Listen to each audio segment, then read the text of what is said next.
Harry's ultimate shame as he puts the Kardashians before the veterans who he claims to care most about. While the royal family stood in complete silence, honoring those who gave everything for their country, Meghan Markle was across the world in Beverly Hills, posing under a chandelier shaped like a martini glass.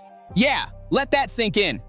While King Charles III lowered his head in respect, poppies shining as a symbol of real sacrifice, Meghan was out here treating Remembrance Day like it was just another fashion event. And right next to her, Prince Harry, wearing his poppy pin like it was part of a party outfit, moving through a room where the music probably cost more than what he earned during his service. This wasn't just a random celebrity moment, not even close. This felt like Meghan stepping into her next role, Hollywood Royalty 2.0, a night filled with champagne, flashing cameras, and attention. Royal family are meant to honor the fallen on a solemn remembrance weekend in the UK, but the dumb, traitorous Prince Harry and his grinning wannabe instead chose to honor a Kardashian 5,000 miles away. No interest in duty, just tacky fame. Where tradition didn't just get ignored, it got completely overshadowed. The event? Kris Jenner's 71st birthday? A full-on Bond-style party packed with people dressed like high-level power players. Except one duchess who looked like she tried to blend luxury with something straight off a discount rack. And the internet noticed fast. While the UK was locked into a moment of respect and reflection, the Sussexes were locked into lights, angles, and attention. People weren't just talking, they were going in. The reactions hit hard, and they kept coming. But here's where it gets interesting, because this didn't feel random at all. Nothing Meghan does is random. Every look, every move, every mistake feels calculated. So the real question is, why turn a moment like this into a full-on PR scene? Yeah, it gets deeper than you think. Now picture this. Beverly Hills glowing under layers of light, champagne stacked like towers, and a guest list so exclusive it makes royal events look average. Kris Jenner running the show like she owns the entire spotlight. A Bond-inspired night packed with money, ego, and outfits designed to be remembered. You can see it in the paparazzi footage as Prince Harry leaves this event, is that he's not happy about it. Gold everywhere. Private codes just to enter. Details so over the top it doesn't even feel real. Because this wasn't just a party. This was a statement. This wasn't just a party. It felt like a full-on power summit. Jeff Bezos pulled up looking like a billionaire straight out of a cartoon, polished and untouchable. Kim Kardashian stepped in like she owned the entire room, moving like every camera already belonged to her. And just when it seemed like nothing else could top that energy, boom! In walked the Duke and Duchess of Hollywood. The second Meghan and Harry crossed that entrance, the whole vibe shifted instantly. You could almost feel the tension hit the room. Part shock, part, wait, are they serious right now? Because this was meant to be Kris Jenner's moment. But suddenly, every lens, every eye, every phone turned toward them. And that wasn't accidental. Not even close. When Meghan Markle walks into a room, she's not there to blend in. She's there to dominate the spotlight. And here's the thing. Hollywood attention is powerful, but it fades fast. Well, Meghan's upset plenty of people and possibly embarrassed Prince Harry by not wearing a poppy alongside her husband at Kris Jenner's 70th birthday party. While guests were celebrating Kris, Meghan and Prince Harry were already moving like they had a bigger plan, like they were setting up the next headline before the night even got started. They didn't just show up, they staged an entrance. Doors open, pause, flashes explode. They walked in slow enough for every single camera to lock in, confident like this was their moment. Meghan leading the way, chin slightly raised, outfit catching every light in the room. Not quiet elegance, this was loud attention. Harry right behind her, looking more like he got dragged into it than leading anything, like he'd rather be somewhere far away, off the radar. But it didn't matter. Cameras were already locked in. And here's the wild part. The timing felt way too perfect. Photos started snapping before they even fully stepped inside. Almost like someone knew exactly when they'd arrive. Almost like it was planned down to the second. Coincidence? No chance. This was controlled chaos. A random moment that looked spontaneous but felt completely designed. A birthday party turned into a red carpet, and they made sure all eyes were exactly where they wanted them.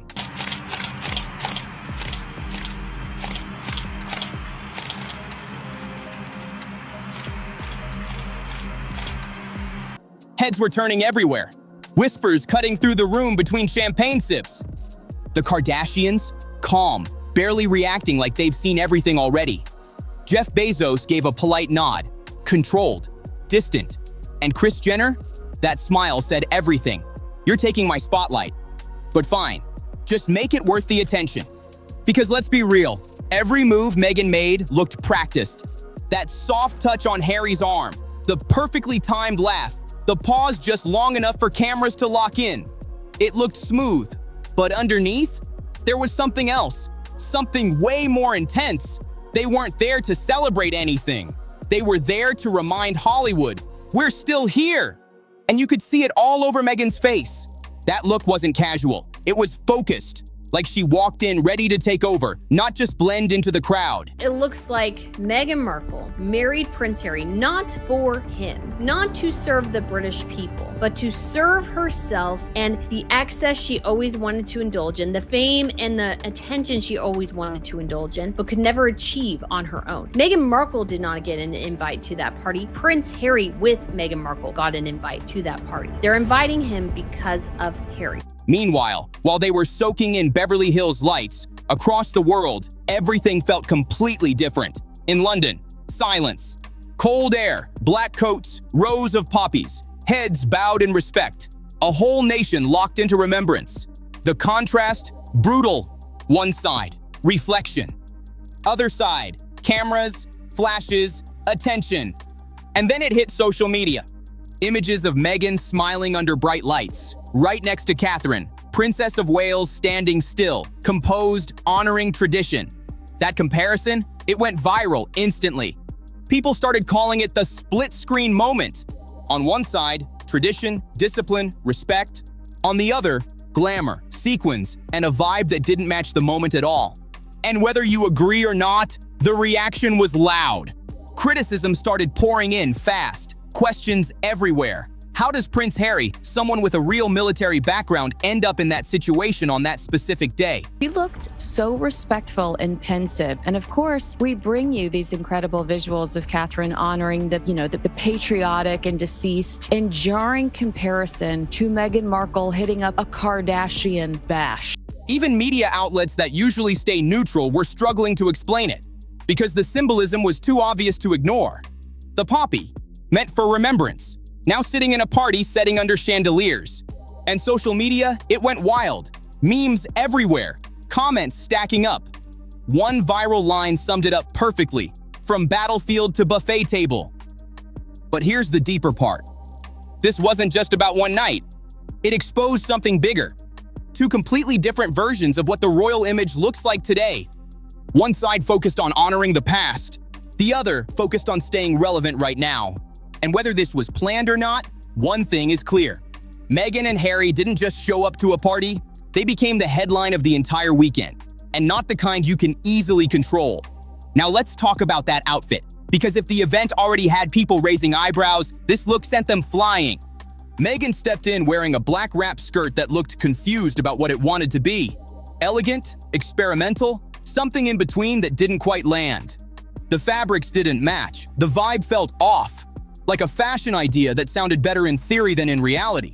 And I also have no sympathy, if we just come back to me here, for Ms. Markle refusing to wear one of these because she knows how to get them. This was purposeful. But the outfit wasn't even the main topic. It was the tan, that strong orange glow hitting every camera flash like a signal. Social media instantly locked onto it, calling it the Bond villain spray tan. And honestly, people weren't holding back. And then, the poppy. Yeah, that poppy. A symbol meant for remembrance and respect, now pinned onto a party outfit under bright lights and music. The contrast, way too loud to ignore. One comment said it perfectly. That's not tribute, that's branding. And once that idea hit, it spread everywhere. Even US media started questioning the choice. Because no matter how you look at it, the setting didn't match the meaning.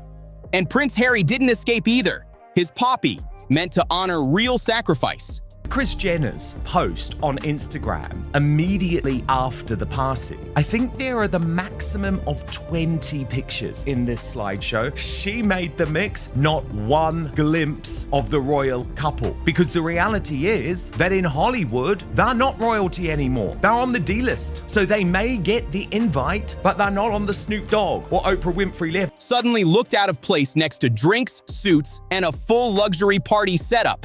It felt like mixing two completely different worlds that were never meant to collide. Like wearing a medal into a nightclub? What should have been quiet and respectful turned into a slow-moving PR mess, and the internet noticed every detail. People broke it down piece by piece. Funeral style mixed with Halloween tan. Yeah, they went there. And Meghan, still smiling through all of it. But let's be real. This wasn't just fashion. This was a miss that tried to carry meaning and didn't quite hit. And here's where it gets even more interesting. It just shows us what the Sussexes have been reduced to, unapologetically tacky, how pathetic and disappointing their priorities currently are. Remember when Meghan and Prince Harry said they wanted privacy? Because somehow, every time they randomly appear somewhere, cameras are already there waiting. Perfect angles, perfect lighting, perfect timing. At some point, you stop calling that coincidence and start calling it a setup. This Beverly Hills party? Yeah, it was supposed to be intimate. But somehow, crystal clear photos from every single angle just appeared online. Perfect lighting, perfect timing, not a single bad shot. Coincidence? No chance. That's not privacy. That's strategy. For a couple who once said they wanted to escape cameras, they somehow always end up right in front of them, and not by accident. There's talk their team might have quietly tipped off certain outlets, just enough to make sure they're seen, but not questioned. That middle zone where everything looks natural but feels completely planned. Classic Meghan move. Control the narrative, then act surprised by the reaction. It's hard to comprehend where Meghan Markle's head is when we are seeing such grace and strength and selflessness from Catherine. How she could justify throwing on her Bond gear and showing up to the Kardashians' house. Meanwhile, Prince Harry, he looked like he was trying to disappear into the background. Half smile, half, why am I here? Energy. Every photo telling the same story without saying a word. And Meghan, moving like this was her stage, working the room, hitting angles, making sure every interaction had value. Because she understands one rule better than anyone. No camera, no relevance. And critics saw right through it. They didn't escape media. They just built their own version of it. That take started spreading fast. One journalist even said, the irony is painful. The spotlight they once pushed away is now their currency. And honestly, it makes sense. For Meghan and Harry, visibility isn't a side effect. It's the plan. That night, privacy didn't disappear. It got traded, one flash at a time. Now here's where it gets messy.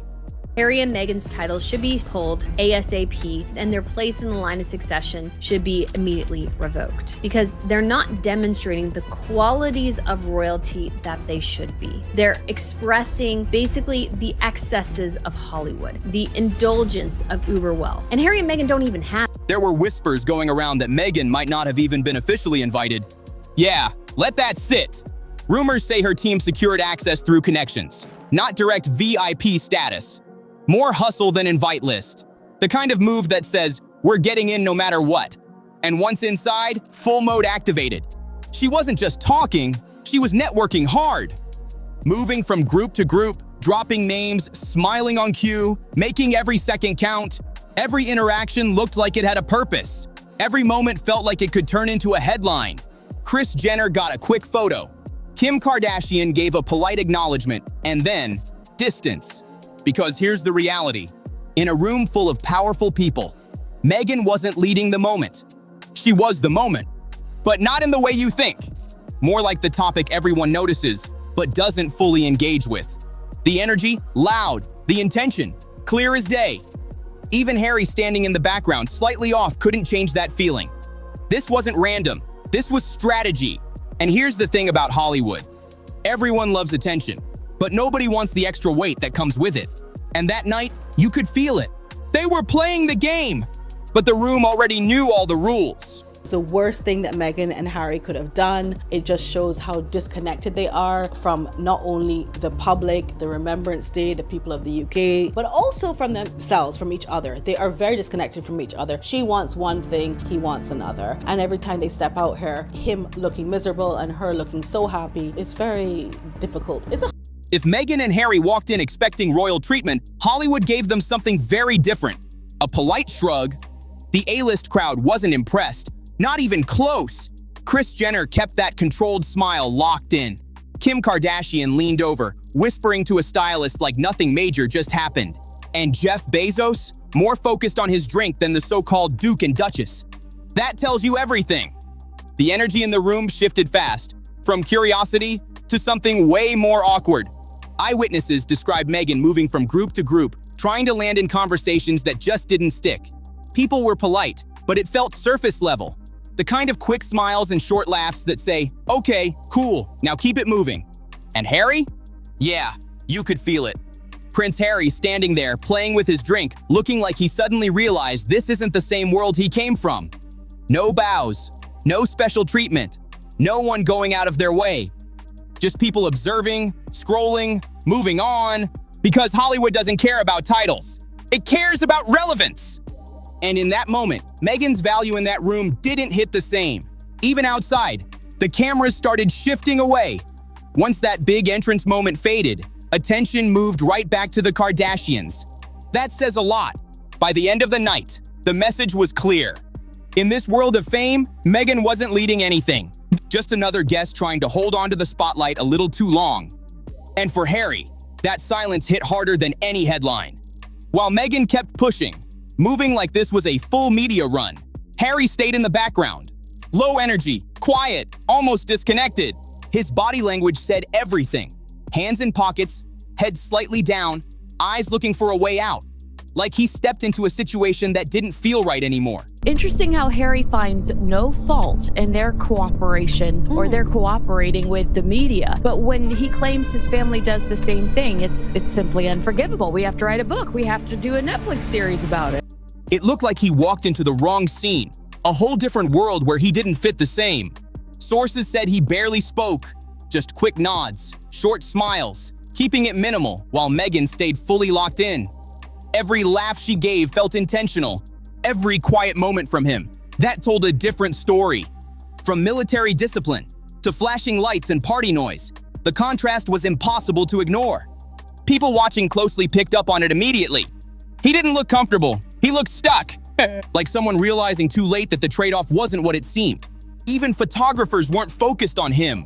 Most of the attention stayed locked on Meghan. And that night, Harry wasn't seen as the rebel or anything powerful. He just looked like a man caught in the middle of a story he didn't fully control.